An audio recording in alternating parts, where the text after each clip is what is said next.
So as you can see on the screen, it says LIV North. So as Jenna had mentioned, I do work for Fanshawe College, but Fanshawe College, as I've mentioned in another call with everyone, contracts LIV North to manage the facility, their fitness facility only at the college. So because I work for LIV North and because we manage a lot of other fitness facilities, we have our finger on the pulse of what's happening in the industry right now as far as fitness facilities and reopening and what needs to happen. So we've been doing a lot of research in the industry, and we've put together best practices, and we're going to actually be issuing these best practices to all of our facilities across Canada that we manage. But this presentation I'm showing you is specific to what we are doing at Fanshawe College for the best practices. And I'll talk to you about, probably because I'm obviously in the college setting, I know what will, who you will need to get approval from your areas and sort of where you need to communicate these things. So first thing is our best practices, and it's the standard practice that we're going to use for our operating procedures to keep everybody safe, successful, and to keep a sustainable reopen. All of these pictures you see are our actual facility as well, so you'll be able to see that. So in the very beginning, when we were looking at the reopening, we were talking about 60 days out before opening, 45 days out, what are we going to do, 30 days out, what are we going to do? And then we quickly have realized, are shifting and changing, that we're not going to have probably the luxury of knowing 60 days before we're going to open and have the luxury of that preparation. So we quickly shifted our focus and decided that we were going to focus in 4 different categories. We were going to look at the planning stage of it, what is in the planning process, what do we need to do to prepare, then our implementation of all of our plans and preparations, and then constant evaluation once we're actually open and using all of these plans.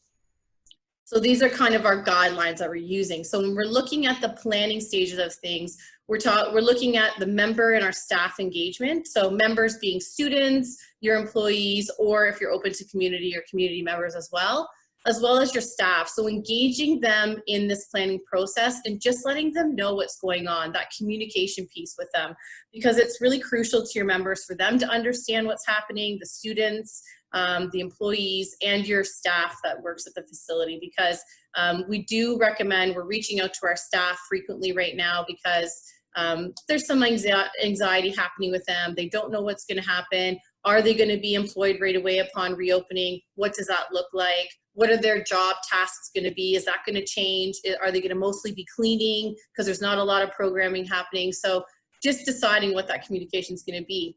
Another focus is your membership options. So are you going to have regular membership, or are you going to start offering some virtual memberships as well? I think we all know that virtual offerings, or what we're going to be doing virtually, is going to stay. That's going to be something that's going to continue even after we reopen.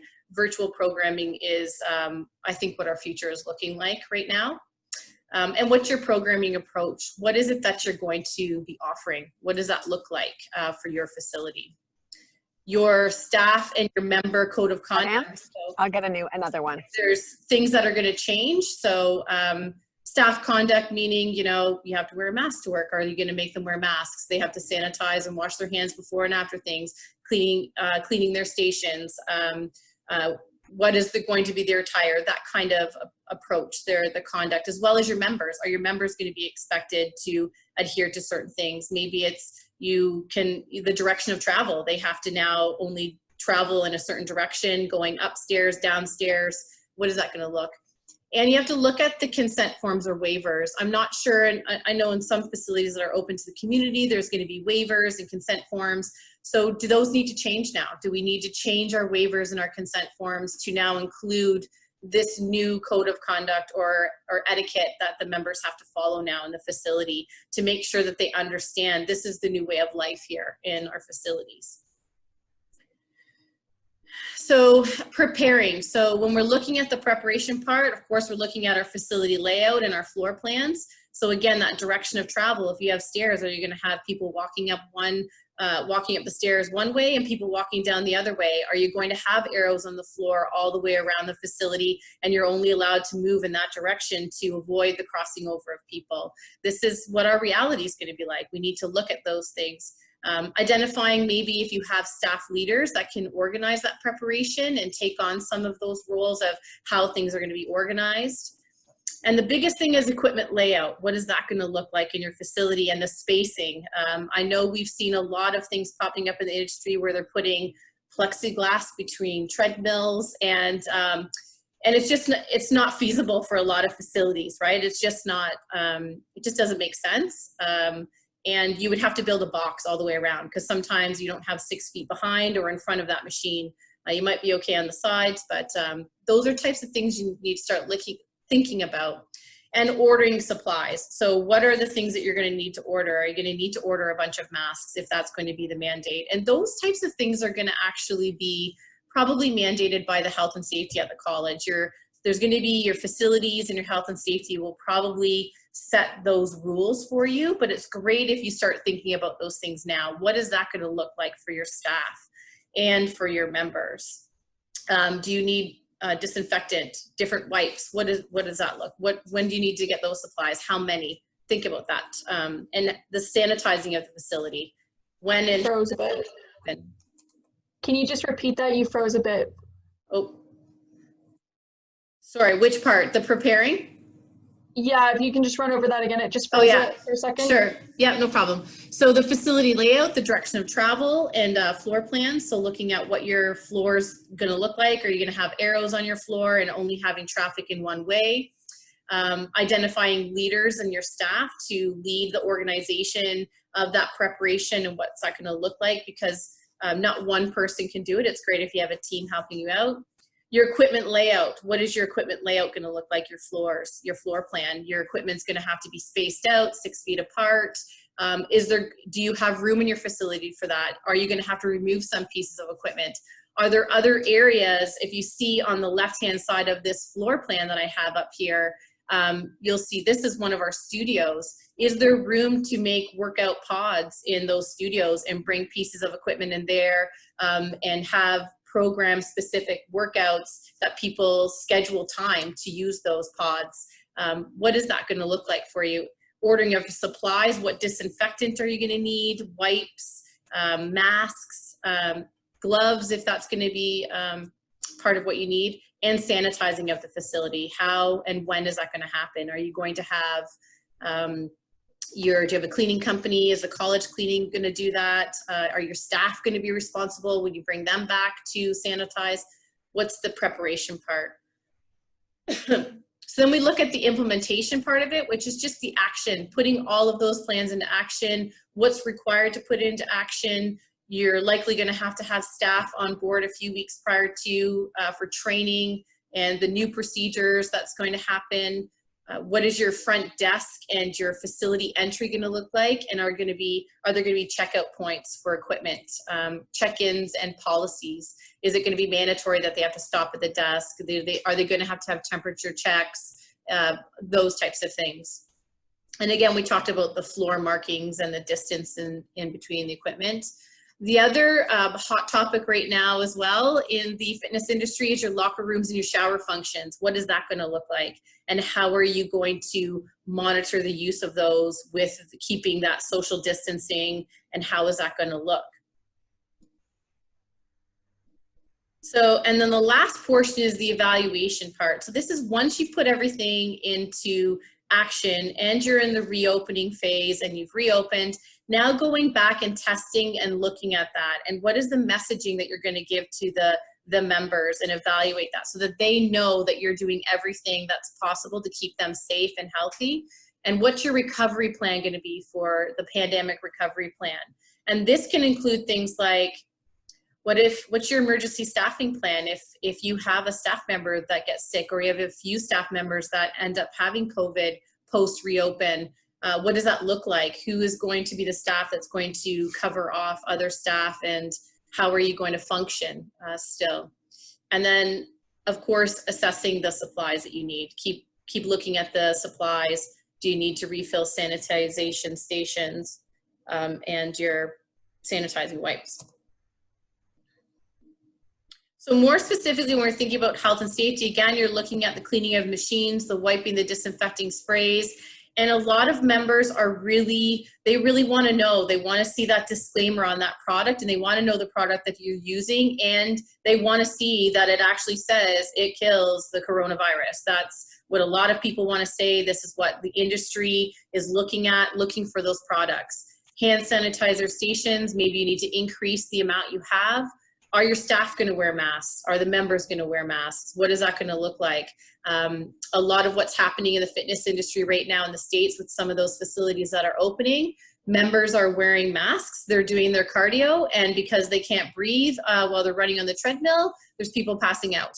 So now there's a rule where you're wearing your mask when you're walking around in the facility, but when you go to do your cardio, you're taking the mask down off of your mouth, doing your cardio, putting it back up when you're moving around the facility, just to avoid the passing out situation.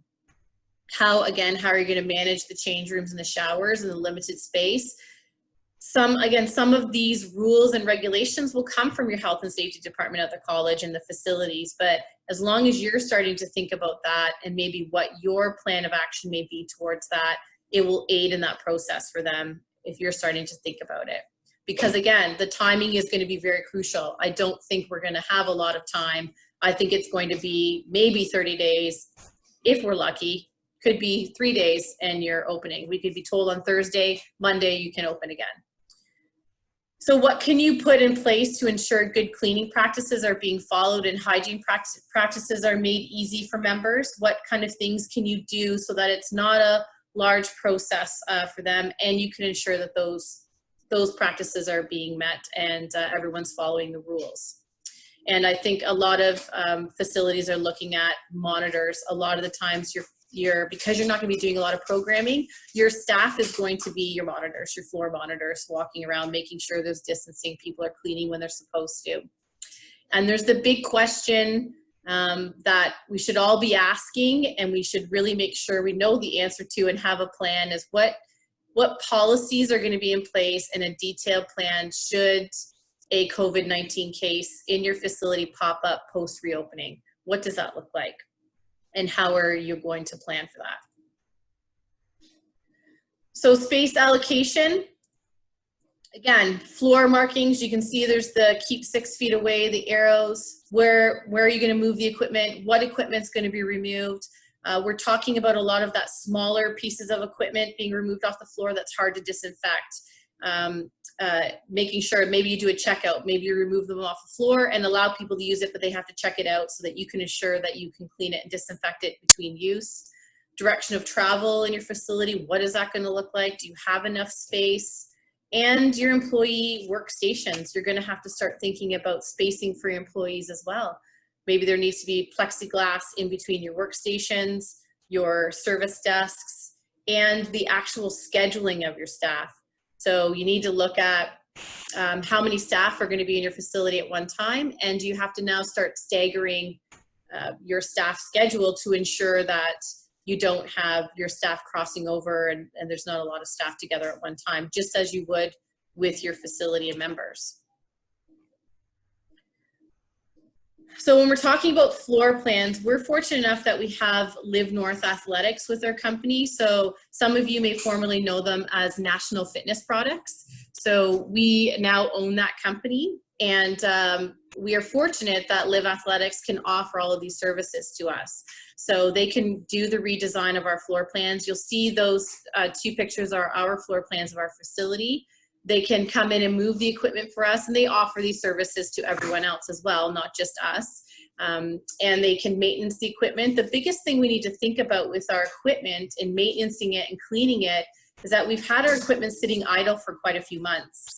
And equipment like your treadmills, they rely on self-lubrication for use. Your decks, it lubricates your ducts and your belts when you use them over time. So we've had treadmills now sitting there for idle for a couple of months. They're not being lubricated. You're going to need to have a full maintenance plan, have an equipment company come in or a maintenance company to do a full overhaul of all of your equipment and make sure everything's functioning.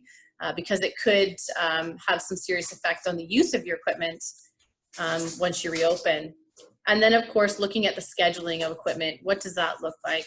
20 minutes, this person can schedule, 40 minutes on and off, booking, what booking process they're going to have for people using that equipment. And giving yourself time to sanitize the equipment in between, because we're going to have to take that on ourselves as well. As much as we know that our members, you can ask them to clean before and after for their own safety, but we have a responsibility as well to make sure we're sanitizing on a regular basis. So this is just an idea of what the floor plan can look like. This is one example. The white circles would be sort of the spacing and where people could stand in between the equipment. Arrows on the floor. This is kind of an example of how you could space out. This is my floor plan with some spacing on it. And this could be another one too. So a bunch of different arrows where you're actually making sure that people are coming up the stairs and only going in one certain direction around the equipment so that they're not crossing paths. That can get pretty specific, but I think we're gonna have to. Another thing we have to think about is actually what is the talk in the industry is actually booking time to come in to work out. So it's not a open door, drop in when you can, like it used to be, come whenever you want. You have to actually schedule a time in the day to come in and use the facility and work out and then leave. So that is so how does that look? Do you have the ability to do that? Do you have the booking software to be able to manage that? When we're looking at small equipment, again, it's that talk about those small soft goods that are on the floor that you may want to take off the floor, like your medicine balls. We generally don't have our bands and our tubes and things like that on the floor because I'm sure in your facilities, the same as ours, those can be easily shoved in a backpack and they walk away very easily. So we make sure that we always do a checkout process for those pieces anyways, so that we can sanitize them. There's also the talk in the industry of bringing your own equipment. Like if you have your own little package of bands that you want to bring and you're nervous about checking out equipment that's high touch, then you can do that as well. And you can consider getting little packages of equipment that you can brand for your facility or the college logo with bands that they can use. So programming on site. So you're probably going to begin, everyone's going to begin with limited programming. You can do one-to-one sessions with people, but the clear consensus is that there's going to be no group programming initially, group exercise classes or small group training. That's going to be something that we're likely going to steer away from in the very beginning, and we're just going to be focusing on people using the facility, how we're going to monitor that, what does that look like, direction of travel, making sure that people are not congregating in small groups around pieces of equipment. And virtual programming. So at the end, we can talk about what people are doing for virtual programming, and there's going to be the need for it to continue to offer these services, especially with group exercise classes and some small group training and even personal training.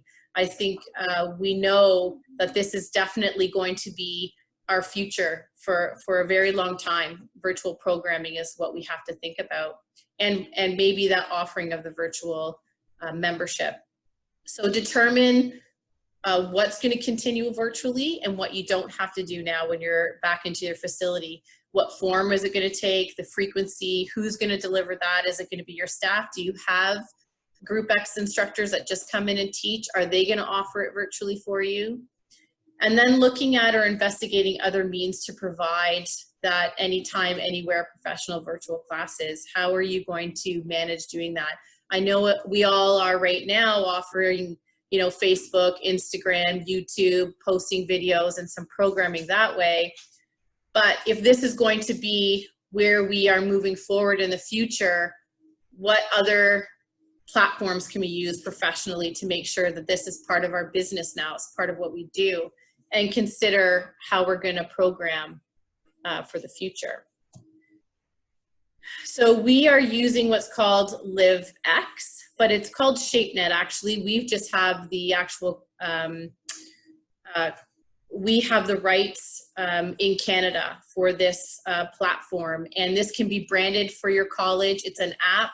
It's an actual platform for facility management platform, so you can register for classes on it, personal training both in facility and virtually. You can offer virtual classes through this app, so your members and your students can book everything right on their phone. Their classes, their personal training, they can view their assessments. They will have their own profile that they can register for in this platform. They can have pre-recorded workouts. So we've partnered with a company that's called Move 123. So they will be already on this platform, so they can choose any type of group exercise class or workout that they want. But you also have, we've just added, you also have the ability to put your own virtual classes in there. So if you are in your facility teaching a class, people can virtually join your class through this app, and they can book for it and schedule. And you can push notifications out to people as well. So I know in the college setting, for a lot of you guys, you have the ability to, you have the connection with the students. You may already have the ability to email all the students and the staff. For us at the college, we don't have that ability. We have to go through other departments. But this is also great for community members if you have them as well. So this just goes over kind of our app, how you can book for classes. You can book it right on your phone, your schedule. You can schedule for your classes, and you can also cancel out of them too, and you can see your own appointments. Personal training sessions, so in the facility and virtually, can all be done through this platform as well. And you would have your trainers already listed in there, and the members can go in and book their appointment specifically with a trainer. They would make their available time, and it would all be very easy. And they receive an email notification and a reminder that they have a session. And here's your video workouts and your content. So you have the ability to customize and brand your workouts and tailor the workouts to your own environment for the students, what they're looking for, connect with the members, and give them anytime, anywhere workouts. It's quite an amazing actual platform. So now for some of you, an interesting piece for this platform, I've been working with Jackie Corby at Fanshawe in the recreation department, because we don't oversee recreation, but I know a lot of the facilities right now, or a lot of the colleges, are using ActiveNet for your recreation and your intramural programs. So I have started the talks with ShapeNet about how we can add that option to this platform so that it becomes an all-in-one platform. So it's a fitness facility management tool, as well as running your intramurals. And Jackie has already talked to me about some of the limitations with ActiveNet and some of the things that would be great that it could do. So that's what we're working on to satisfy those and come with solutions to those problems and make it a really awesome platform. So that's soon to come. All right, so we're going through the amenities. I don't know if any facilities or if your colleges offer towel services or hair dryers in the change rooms. Any of your shampoos or your soap dispensers, you're probably going to want to remove those high touch items or those amenities at that time. And a lot of the facilities are taking those right out so that you don't have to worry about those high touch things, especially towel services and whatnot. And if you are going to keep some of these things, how are you going to manage it? Are you going to check out hair dryers? Maybe these are things that students want to use, or your members. And use of your personal equipment is being encouraged. So bring your own hair dryer, bring your own towels, that kind of thing. Now there are some talks right now that some facilities are saying, no way, I don't want anybody to bring their own personal belongings in here, because there's that view of it's contaminated and you're bringing it into the facility.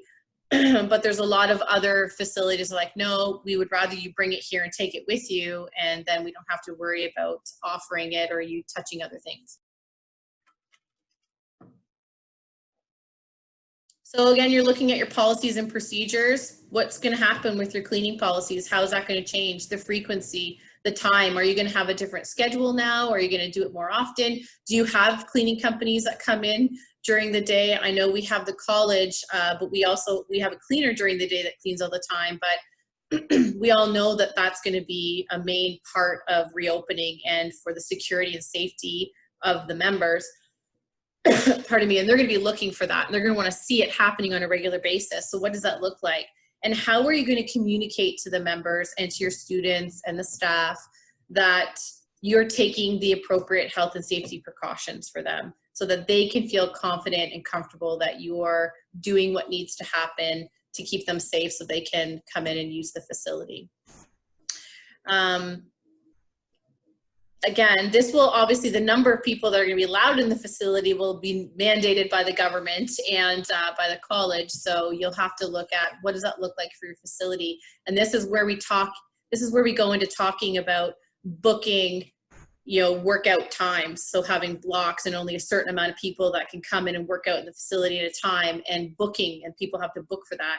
So that's where that the ShapeNet or that LiveX platform that I was showing you earlier comes in handy, because that you have the ability to set up those times in that booking process that they can do it right on their app and on their phone. So we're switching to the LiveX. We used MindBody up until this point for booking of our classes, but it wasn't, it didn't give us everything that we needed. This LiveX platform, we actually worked with ShapeNet and helped design it with them. That's why we have the rights in Canada to distribute it here, because we worked with, this is what a facility needs to function appropriately, and here's what you need to have, and we are able to do all in one. It also takes care of your financing and payments and stuff if you need it to. You don't need to add that option, but it does everything for you. And again, I put it in there, what happens if a COVID-19 case occurs post-reopening? What is your policy? And then just talking about your communication. What are you going to do? How are you going to communicate this to your members? Opening timelines, the expectations. Direct communication is the best if you can directly email or text if you have that ability. And you're probably going to have to work with your marketing department or reputation brand management department at your college, because they're going to want to have a hand in the messaging and what message goes out to your community or the population at large. And some of the facilities, which is a really great idea, are doing video walkthroughs of the facilities and sending it to their members. So as you're in that preparation phase and you're working on planning and preparing and doing the equipment designs, you can do little video walkthroughs that you can send to the members to show them, this is what we're doing today, and today we were sanitizing the equipment. And that gives that level of comfort to the students and employees and the members that you're actually doing. They're seeing it happening as you're doing it. And then you can give them, okay, we started working on this. Now here's the video walkthrough. We finished the design of the facility. Here's workout pods that you can book and schedule to do your workouts. So that's a very useful tool, and we're encouraging a lot of our facilities to do that. Part of the communication, I mean, we're talking about our members, and we're always talking about what we're doing for the people coming to the facility, but how are we communicating to our staff as well about this? What can we do to make our staff feel comfortable with it? What happens if a staff gets sick with COVID-19? What if a staff is not comfortable coming back to work? What if the reopen is now said, you know, 2 weeks from now, we're going to be reopening. What do you do if a staff member isn't comfortable coming back? So looking at what are those policies, talking to, you know, the different departments or your department head of how you handle that. And then another part is the member feedback. So what we have is called Preston Express, and it's a nifty little tool. It's actually a little, it looks like a little mini, it's like a little plastic platform. It's got a little question on it, and it has these 3 faces on it. It has a happy face, it has a I don't know, and an angry face on it. So now, so what you'd be able to do is you can put these in different areas in your facility. Prior to COVID-19, we would put them in different areas in the facility. Like, let's say we wanted to know about a particular Group X class, if people were enjoying it, if they liked the time, or if they even liked the instructor. We would program a specific question into this little mechanism, and I would say, you know, how did you enjoy your class today, or the experience, or how did you enjoy the instructor today? And all they would do is have to press a happy face, sad face, or a it was okay kind of face. And this all gets put into a report, like you can see. So we know, and we get these reports on a daily basis and in real time. So we'll know if somebody's not happy with a class or what's happening. So what we've done now, because we obviously can't put these machines in there for people to touch, there is an actual barcode that you can scan with your phone, and it'll bring you right to that area, and you can put a question in there. So we're thinking it would be really great. You can put it on a poster in all different areas of your facility. And we're probably going to put questions in there where it can be an open feedback for members so that they can let us know in real time, you know what, I was in working out right now and I felt very uncomfortable because I felt there was too many people in the facility right now. Or I've been working out and I've been watching these group of people and they're not cleaning the machines. You know, not that we want to create the atmosphere where people are telling on each other, but it gives us that feedback. Or, you know, the plans that we've put into place and implemented, maybe it's not working. We're going to get feedback from the members that if they like it or don't like it, and then that will help us with that evaluation piece moving forward. What can we change? And we can ask about the cleanliness. I've put these, and this one is real, so you have to be ready for the real answers when you get this. Put it right into your change rooms. How did you find the cleanliness of the change rooms today? And but you have to have thick skin to get those answers. So you got to be prepared when you get those answers for that one. And then what type of posters are you going to have when you come back? So that member optics piece. So welcoming them back to the facility, showing them all the different measures that you've taken to make sure that they're safe. Pictures, putting pictures up of your staff actually cleaning the machines, your staff wearing masks. That little video we talked about, even putting pictures up of them in the transition phase, what they were doing. What things can you do during this time to make it look positive and feel comfortable for the members? So during this time, is there new equipment that needs to be purchased? Do we need to install plexiglass in all of the reception desk areas? Signage indicating what you're doing for cleaning. Maybe it's we're cleaning every hour, you know, this is what we're doing, this is our process. And again, the pictures of the staff. Just how you just want to know how your staff, your students, your members are perceiving the facility. So because that's important for your feedback.